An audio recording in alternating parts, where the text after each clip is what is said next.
Je vais reprendre ce passage de Apocalypse chapitre 2, verset 5. Je vous lis juste ce verset. « Souviens-toi donc d'où tu es tombé. » Je le lis pour chacun d'entre nous et pour tous ceux qui vont l'écouter en replay. Et je l'incorpore, je l'ensemence dans notre cœur alors que nous parlons sur la gloire de Dieu. « Souviens-toi donc d'où tu es tombé, repens-toi et accomplis les œuvres d'autrefois, sinon je viens à toi. Et si tu ne te repens, j'ôterai ton chandelier de sa place. » C'est ce que Dieu nous dit. Alors peut-être est-ce que le désir de grandeur, de pouvoir, ou bien l'impureté, ou la haine, la rancune, les conflits provoqués par le moi en nous posent problème. C'est possible, il faut accepter de le mettre face à soi. Peut-être que c'est une trahison, une attitude dure, une injustice, un jugement faussé qui fait qu'on ne veut plus avancer sur certains domaines. Peut-être que c'est une malhonnêteté, une fraude, une injuste acquisition, quelque chose qu'on a volé, on ne veut pas se le dire, une cupidité, une incapacité à donner, une incapacité à s'abandonner. Il y a quelque chose qui bloque. Ça peut être de la cupidité, de l'avarice, c'est possible. Peut-être que c'est le mensonge, le manque de confiance en Dieu, l'espoir placé plutôt dans l'argent plutôt que dans la confiance, la foi. C'est possible que ça soit ça. Ou ce qui est peut-être pire que tout ça, le fait de fuir délibérément à la face de Dieu. On perd pied sur la terre du salut, on essaye dès maintenant de se cacher de celui qui siège sur le trône de notre cœur, normalement. Et on se bouche les yeux ni pour pas voir, pour pas entendre ce qu'il nous dit. Moi, je veux m'adresser à certaines personnes qui cherchent la gloire et qui ont énormément de mal, qui, quelque part, savent qu'il y a un fossé immense entre ce qu'ils entendent et ce qu'ils vivent. Et Jésus va s'offusquer d'une façon lourde contre l'hypocrisie. C'est une des choses que Jésus ne supporte pas. Et dans ces détails, ça ne sert à rien de lire l'Évangile, ça ne sert à rien de l'écouter, ça conduit qu'à une condamnation encore plus sévère. Donc, il faut faire attention d'être très prudent avec ce que Dieu nous dit dans cette saison. Parce que l'oreille incirconcise, c'est rien à voir avec l'oreille circoncise qui, elle a décidé qu'elle allait obéir à Dieu, qu'elle allait écouter, qu'elle allait, même si ça lui coûte, elle va tout tenter et surtout prier le Saint-Esprit pour pouvoir arriver à se soumettre. Ça s'appelle aussi la repentance. Alors, quand l'oreille, elle est circoncise, ça veut dire qu'elle s'est dépouillée de son prépuce. Ça veut dire que il ne lui reste plus aucun obstacle qui l'empêche d'entendre la voix de Dieu. Elle ne va pas laisser les choses passer comme ça, comme si de rien n'était. Et c'était l'oreille, vous savez, du jeune Samuel. On le lit dans 1 Samuel, chapitre 3, verset 10. Lui, il vivait une vie vraiment d'humilité, ce jeune Samuel. Et lui, contrairement au vieux sacrificateur qui n'entendait plus rien et qui il n'avait pas du tout même envie d'entendre la voix de Dieu, lui, il va dire « Parle, parle, ton serviteur écoute, parle, je veux écouter ce que tu me dis, je veux entendre ce que tu me dis. » Moi, c'est ce que je prie pour chacun d'entre nous ce soir. Je prie qu'il y ait un désir d'entendre la voix de Dieu, un désir de comprendre pourquoi on a si peu de gloire dans l'Église, pourquoi c'est si difficile de porter du fruit, pourquoi c'est si difficile aujourd'hui, si peu de miracles, de prodiges, si peu de présence de Dieu dans nos vies, dans nos cœurs, dans nos communautés. Pourquoi? Moi, j'accuse personne, je te pose juste cette question, pourquoi? Parce que l'oreille ouverte à l'autorité de l'Évangile, l'oreille qui est soumise à la voix de Dieu, l'oreille qui est prompte à entendre à l'appel, prompte à répondre, prompte à, quelle que soit l'exigence, obéir, agir dans les dons, agir, laisser ce fruit se développer, l'oreille qui a envie d'avoir beaucoup plus que ce qu'elle a en termes de portée du fruit, ça c'est une oreille circoncise. Et l'oreille circoncise, elle est courageuse, c'est-à-dire qu'elle est prête à prendre des mesures contre son propre moi pour satisfaire l'appel du Tout-Puissant. Et moi, c'est la question que je me pose. Est-ce que nous sommes prêts à nous soumettre vraiment à ce qu'on entend et à prendre des mesures contre nous-mêmes pour dire, Seigneur, même si en moi il y a quelque chose qui résiste, je veux arriver à porter ce fruit dont il est question. Je veux voir un changement de mon caractère. Je veux faire tous mes efforts, le cours que nous avons vu depuis 2-3 fois précédemment, pour arriver à voir une transformation de mon caractère. Oui, le Saint-Esprit va le faire, mais il faut que la parole de Dieu, qui est ensemencée dans notre cœur, puisse prendre racine et puisse porter, après la germination, puisse porter du fruit. Et pour cela, il faut prendre des mesures contre notre propre moi, contre notre égoïsme, contre notre humanité déchue en nous, qui n'existe plus, mais qui est encore là dans ses habitudes, dans ses attitudes, et qu'il faut sévèrement soumettre par la prière, le jeûne, la parole de Dieu, à des transformations, en priant Dieu que les choses changent pour nous. Oui. Donc un cœur qui est prêt à accueillir les plus grandes exigences de Dieu, un cœur qui est capable d'entendre les moindres inflexions de la voix du Saint-Esprit et qui n'en perd pas une seule lettre. Combien de fois je vois, moi, en tous les cas, c'est mon expérience dans la communauté dans laquelle je suis, je cherche à suivre le Saint-Esprit et à entendre sa voix et avoir la sensibilité qu'il veut que nous ayons pour qu'il puisse venir parler, transformer, faire les œuvres glorieuses qu'il veut faire dans le corps du Messie que nous sommes. Mais il faut le désirer, le vouloir et être prêt à prendre ces mesures. Donc, si après tout cela, vous demandez comment puis-je acquérir une oreille capable d'entendre la voix de Dieu, je répondrai, préparez-vous à recevoir son appel, préparez-vous à recevoir ses exigences, préparez-vous à recevoir ses directives. Au fond du cœur, au fond de votre cœur, soyez prêts à les exécuter jusqu'au bout, quoi qu'il vous en coûte. Aussitôt, votre oreille sera capable d'entendre la voix du Tout-Puissant. Mais il faut préparer votre cœur, décider votre cœur à dire « je veux être prêt à faire ce que tu me dis, à exécuter », c'est-à-dire prendre l'autorité que tu me donnes sur moi-même et exécuter, obéir, faire, pratiquer la parole de Dieu que tu me donnes pour aujourd'hui, pour moi, pour ce que j'ai besoin de voir qui me transforme dans la révélation qui est la mienne en ce moment. Est-ce que je porte du fruit pour la gloire de Dieu? Matin après matin, c'est ce que va dire Ésaïe. Il me réveille, il éveille mon oreille pour écouter, comme écoutent ceux qui apprennent. Est-ce que nous sommes des personnes qui voulons apprendre ou nous sommes des personnes qui voulons toujours donner des leçons aux autres, dire tout ce qu'on sait faire, raconter tout ce qu'on pense savoir de Dieu, alors que ce qu'il nous demande dans cette saison, c'est de demeurer en lui et de nous laisser transformer pour porter du fruit. Il nous demande de laisser l'Esprit Saint nous aider et désirer avoir un cœur circoncis, des oreilles circoncis pour porter du fruit. C'est Ésaïe au chapitre 50, au verset 4 à 5, qui nous dit « Le Seigneur, Dieu, m'a ouvert l'oreille ». Donc, c'est ce que je prie ce soir, que Dieu nous ouvre les oreilles. Je ne me suis pas révolté, je n'ai pas reculé en arrière. En fait, il ne s'est pas retiré, Ésaïe. Il a dit « Le Seigneur m'a ouvert l'oreille ». En quelque sorte, il est en train de circoncire son cœur pour que son cœur puisse être en bonne disposition, qu'il puisse prendre les bonnes mesures pour que la parole de Dieu puisse être ensemencée dans une bonne terre et que ça porte du fruit 30, 60 ou 100. Parce que c'est l'année pour cela. Nous sommes dans cette année, nous avons encore quelques mois pour voir la parole de Dieu porter du fruit. Mes amis, c'est une affaire de circoncision de cœur, une affaire de disposition de nos oreilles, de circoncire nos oreilles.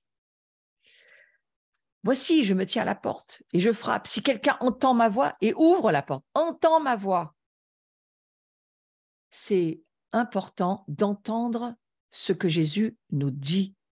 S'il demeure en nous, on doit pouvoir entendre. Nos oreilles doivent être circoncis et la parole de Dieu, on doit être prêt à dire tout ce que tu vas me dire, Seigneur, je vais le faire, je veux l'exécuter. Je ne veux pas écouter quelque chose que je ne fasse pas.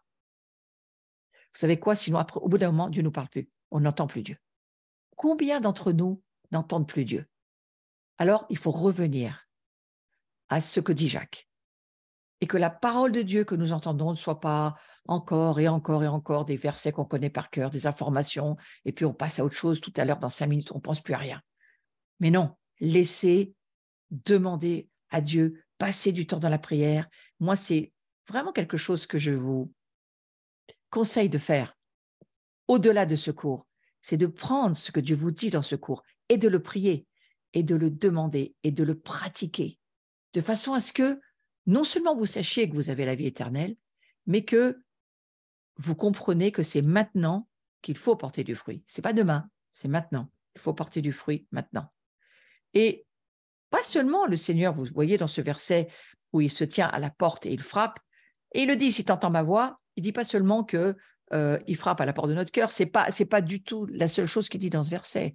Il dit qu'il veut prendre le repas avec nous, il veut prendre la communion avec nous, il veut souper avec nous, c'est-à-dire qu'il veut prendre la scène, il veut prendre l'Eucharistie pour certains, il veut prendre avec nous ce repas de la communion, parce qu'il demeure en nous.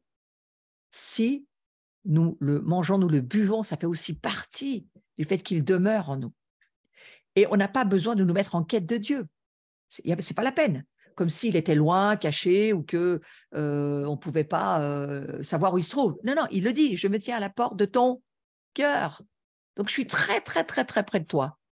Mais est-ce que tu m'as ouvert la porte de ton cœur? Est-ce que ton cœur, il est ouvert? Est-ce que ton cœur, il est circoncis? Est-ce que tes oreilles sont circoncis? Est-ce que si je rentre et que je viens prendre ce repas avec toi, tu vas faire attention à tout ce que je vais te dire, que je t'ai déjà dit, que je veux te redire encore, tout ce que je te dis maintenant, est-ce que tu vas le pratiquer et obéir à ce que je te demande? Est-ce que tu es attentif au fait de porter ce fruit de l'amour et est-ce que tu as repris en prière et en méditation et en recherche d'être la personne que je veux que tu sois, c'est-à-dire qui ressemble à mon fils Jésus-Christ? Est-ce que tu es prêt à ça? Parce que je crois qu'il veut partager ce repas avec nous, pas seulement cette communion, mais aussi, je crois, le repas des noces de l'agneau, hein, ouais, mais c'est déjà la communion quelque part. Et manger avec Christ, ça veut dire être en alliance avec lui, ça veut dire être en accord avec lui, ça veut dire lui obéir. Et je crois que les coups qui sont frappés à la porte de notre cœur, eh bien, ce sont ces paroles. Ces fameuses semences dont il est question, dont je parle depuis le début de ce cours, ces semences, ils ne cessent de frapper chaque jour de notre vie, jusqu'à ce que notre esprit s'éveille de son sommeil, jusqu'à ce qu'on reconnaisse la voix du bien-aimé, jusqu'à ce qu'on comprenne combien il nous aime et combien pour lui, c'est important que nous puissions être comme son fils, comme il est lui l'époux. Si je parle du père, je parle du fils, je parle de l'époux, je parle de l'épouse. Hein, c'est-à-dire c'est nous, et que nous puissions avoir son caractère, porter les fruits que Jésus porte. Donc ces coups qui sont frappés à la porte de notre cœur, ce sont ces paroles qu'il faut, je crois, laisser entrer dans notre vie pour circoncire notre cœur, circoncire la personne que nous sommes et nous transformer. Et je crois que Marie-Madeleine, elle a connu la même tentation. Hein. Mais je crois que Jésus va continuer, il ne cessera pas, il veut pénétrer notre cœur comme il a pénétré le cœur de Marie-Madeleine. Et quand elle était assise, Marie-Madeleine, elle a pleuré près du tombeau, elle a cru que le Seigneur debout devant elle, eh ben, elle n'a pas vu, elle a cru que c'était le jardinier. Et puis elle a continué à lui réclamer le corps de Jésus, elle pleurait, elle pleurait, elle pleurait. Il y a beaucoup de gens qui sont en train de pleurer en ce moment, ils pleurent, comme Marie-Madeleine. Hein. Il faut pleurer. Et puis, elle veut absolument l'envelopper avec du linge, elle veut s'occuper de son corps. Et puis quand le Seigneur il arrive, il perd patience, il appelle par son nom. Ah bon, mais c'est toi? Elle savait pas qu'il était ressuscité, elle l'avait pas reconnu, elle l'avait pas vu tout simplement. Et combien de fois nous on est sur des choses qui ne sont même plus là. Jésus n'aime pas même pas comme tu crois qu'il est. Il faut que tu laisses ton cœur être circoncis pour découvrir ce Yeshua, ce Jésus-Christ aujourd'hui, dans la révélation de sa gloire, pas dans la révélation de la saison passée, il y a une nouvelle gloire dans laquelle Jésus veut se révéler, tu ne le connais pas vraiment. Tu sais pas vraiment qui il est, tu t'imagines peut-être que tu crois le connaître, mais si tu le connaissais vraiment, son ombre même guérirait tous les malades. L'ombre de ton corps à toi, le portant, guérirait tous les malades. Donc, il faut arriver à se dire, rendons notre cœur attentif au fait que la parole de Dieu doit absolument nous transformer pour que nous puissions porter beaucoup plus de la gloire de Dieu. Donc, je veux nous encourager dans ce cours à dire, désirons avoir un cœur circoncis, désirons laisser cette parole de Dieu porter du fruit. Nous avons été choisis pour cela, pour porter du fruit.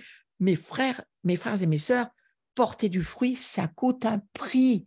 Le prix de la circoncision du cœur, le prix de la transformation, le prix de la soumission, le prix du renoncement à l'indépendance pour la dépendance avec Dieu, afin qu'il demeure en nous, que nous demeurions en lui et que ses paroles en nous portent du fruit. Combien de fois on s'est tenu en prière, on a parlé à Dieu, on a cessé de lui parler et on avait l'impression qu'il n'était pas là. Il est derrière la porte. Il veut souper avec nous.